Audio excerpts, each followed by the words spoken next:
कहते हैं कलम में क्या लिखा है, क्या बात है, क्या बात है, क्या बात है। उसके बाद मोहम्मद या रसूलुल्लाह, क्या बात है, क्या सुबह बात है, उठता हूँ तो अल्लाह का नाम लेता हूँ, क्या बात है, के बाद मोहम्मद का नाम लेता हूँ। क्या बात है, क्या मदीने बात, जाना तो इतना प्याम कह देना, हाँ। रसूलुल्लाह से मेरा सलाम कह क्या देना। बात है, क्या कुछ समय से हिंदू धर्म के नाम पर कुछ संस्थाएं हिंदू मुसलमानों में भेद पैदा करने के लिए कुछ ऐसा कार्य किया जिसकी वजह से आम हिंदू, सीधा साधा हिंदू बेचारा जान ही नहीं पाता है इस्लाम क्या है और सनातन धर्म क्या है। सनातन धर्म और इस्लाम में कोई भेद नहीं है और हिंदू धर्म तो कोई धर्म ही नहीं है। सनातन धर्म धर्म है और शायद जो संस्कृत का सनातन शब्द है, अगर किसी भाषा में उसको इस्लाम कहा जाए तो कोई बुरी बात नहीं है। इस्लाम और सनातन में कोई भेद नहीं है, क्योंकि परमात्मा एक है, परमात्मा सबका है। यह संदेश ऋषियों मुनियों ने दिया और यही संदेश, परमात्मा का भेजा हुआ संदेश, स्वयं हमारे मोहम्मद साहब ने इस पैगाम को हमको दिया। तो हम भेदभाव क्यों करें? यहां पर भारत का मुसलमान, एक बात बिल्कुल मैं स्पष्ट बता रहा हूं आपसे, अगर भारत का मुसलमान सो गया तो भारत सो जाएगा। इसलिए भारत को जगाना है तो मुसलमानों को जागते रहना पड़ेगा। भारत जाग जाएगा, पूरी दुनिया जाग जाएगी। यह भी मैं जानता हूं कि भारत के सच्चे हिंदुओं को, जो सच्चे सनातन धर्मी हैं, उनको मुसलमानों से प्रेम चाहिए, उनको मुसलमानों से भेद नहीं चाहिए। अगर कोई अच्छा हिंदू है, सच्चा हिंदू अपने को कहता है, तो पहले तो सनातन धर्म को मानता हो। अगर हिंदू की परिभाषा सनातन धर्म से हट करके कोई परिभाषा है, तो ऐसे हिंदू धर्म को मैं तिलांजलि देता हूं। हिंदू धर्म कुछ नहीं है। फिर हिंदू धर्म वही है जो वेद को माने, पुराण को माने और सनातन को माने। सनातन धर्म धर्म है और उस धर्म को न मान के अपनी एक नई व्यवस्था चलाना शुरू कर दे, इसका मतलब यह है, और नाम भगवान का ले। एक बात और बता देता हूं, भगवान कोई आदमी की तरह नहीं है कि रोज रोज नियम बदलेगा। रोज रोज नियम बदलना आदमियों का काम है। हमारे पूर्व प्रधानमंत्री साहब, मुझे दुख होता है कभी कभी, यद्यपि लोग ये न समझ बैठे कि मैं उनका विरोधी हूं। विरोधी नहीं हूं, लेकिन उनको खुद सनातन धर्म की परिभाषा नहीं आती है। विदेश में जाकर के हिंदू धर्म की गलत परिभाषा कर दी है और हमको सबको ये दुख हुआ कि किस स्कूल में जाके पढ़े हैं। ये धर्म के बारे में बिना पढ़े हुए धर्म के बारे में बोलना गलत है। पहले धर्म को जान लेना चाहिए, फिर धर्म के बारे में बोलोगे तो प्रेम फैलेगा, शांति फैलेगी, इंसानियत सारे चारों तरफ, चारों दिशाओं में इंसानियत का प्रकाश होगा।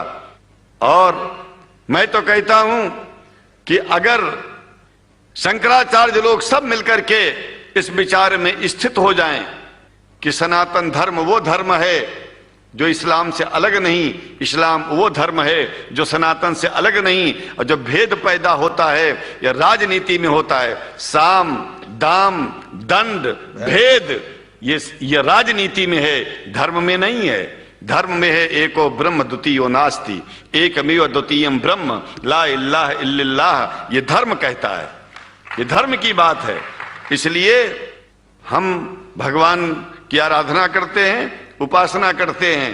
परमात्मा एक है और परमात्मा बार बार नियम नहीं बदलता कि धरती पर इंसान बदलते जा रहे हैं तो परमात्मा अपना नियम बदलता चला जा रहा है।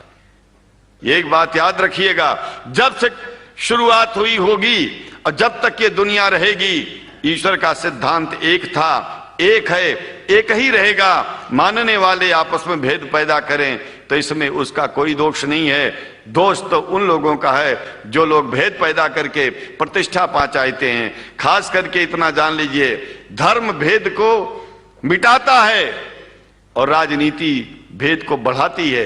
राजनीति का स्तर केवल राष्ट्र की व्यवस्था तक है और धर्म पूरे विश्व के लिए है।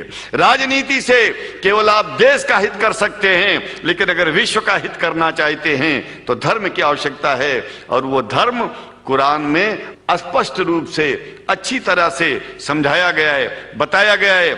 हमें हिंदी की कुरान भी प्राप्त है, उपलब्ध है, आज अंग्रेजी की भी मिल गई है। और हम तो चाहते हैं हाँ, कुरान शरीफ सारी दुनिया में अगर इस ग्रंथ को पहुंचाया जाए, और पहुंचाना चाहिए, मैं तो मुसलमानों से एक जरूर बात कहूंगा कि आप लोग एक चीज का ध्यान दें। आपके पड़ोस में जिस भी भाषा को जानने वाला व्यक्ति रहता हो, जिस भी भाषा को, कोशिश कीजिए कि आप इस कुरान जैसे पवित्र ग्रंथ को उसको उसकी भाषा में पहुंचाइए। और मेरी समझ में सारी दुनिया में एक कुरान पहुंचेगा तो सारी दुनिया में शांति होगी, सारी दुनिया में अमन होगा, और सारी दुनिया में ऐसे ही इतने प्रेमियों के बीच में शंकराचार्य को पहुंचने में और बोलने में कोई दिक्कत नहीं होगी, संकोच नहीं होगा। आप लोग भी निडर हो जाइए, आप लोग भी संकोच छोड़िए। हम जानते हैं कभी कभी संकोच में, कभी कभी इस देश के कुछ जो फिरका परस्त लोग हैं उनकी उल्टी सीधी योजनाओं में हम लोग एक दूसरे से मिल नहीं पाते। हम हाथ पसारे हुए आपके सामने खड़े हैं, आए हैं, हम आपको गले से लगा रहे हैं, लगाते हैं, दिल भी मिलाएंगे, गला भी मिलाएंगे, और जरूरत पड़ गई तो आप लोगों के लिए दिल कटाने की और सिर कटाने की जरूरत पड़ जाए तो इस्लाम के लिए शंकराचार्य आपका साथ देगा। क्योंकि शंकराचार्य जानते हैं इस्लाम धोखा नहीं है, शंकराचार्य जानते हैं इस्लाम बर्बादी का रास्ता नहीं है। शंकराचार्य को पता है कि जो वेद में लिखा है वही कुरान में लिखा है, इसलिए हमारा धर्म नहीं छूटेगा, हमारा धर्म और आगे बढ़ेगा। अगर हम मुसलमानों को अपना सगा मानते हैं तो मुसलमान परमात्मा का बनाया है, आदमी का नहीं। हिंदू जो अपने को कहते हैं वो भी जान लें कि वो परमात्मा के बनाए हैं, तो मुसलमानों से भेदभाव करना बंद कर दें और हमारी तरह सबसे प्रेम करें। डॉक्टर लखनऊ साहब, देखिए मैं अपरिचित था, जानता नहीं था, और मैं बड़ा प्रसन्न हूं कि वो समय निकाले और यहाँ आए। उनको तो मैं धन्यवाद क्या दूं, मैं तो ये चाहूंगा कि परमात्मा उनको शक्ति दे कि हम लोगों को सबको ऐसे ही सुंदर दिव्य बड़ी सभाओं में संबोधित करते हुए और हम लोगों के ऊपर वो स्वयं कृपा बनाए रखें, और हम उनके साथ रहेंगे जहां भी जरूरत होगी, सदा जीवन में उनका साथ देते रहेंगे। इन्हीं शब्दों के साथ जीवन में अब जब भी याद करेंगे, जब तक मेरा शरीर है, हम आपकी सभाओं में आते रहेंगे। ओम शांति शांति शांति।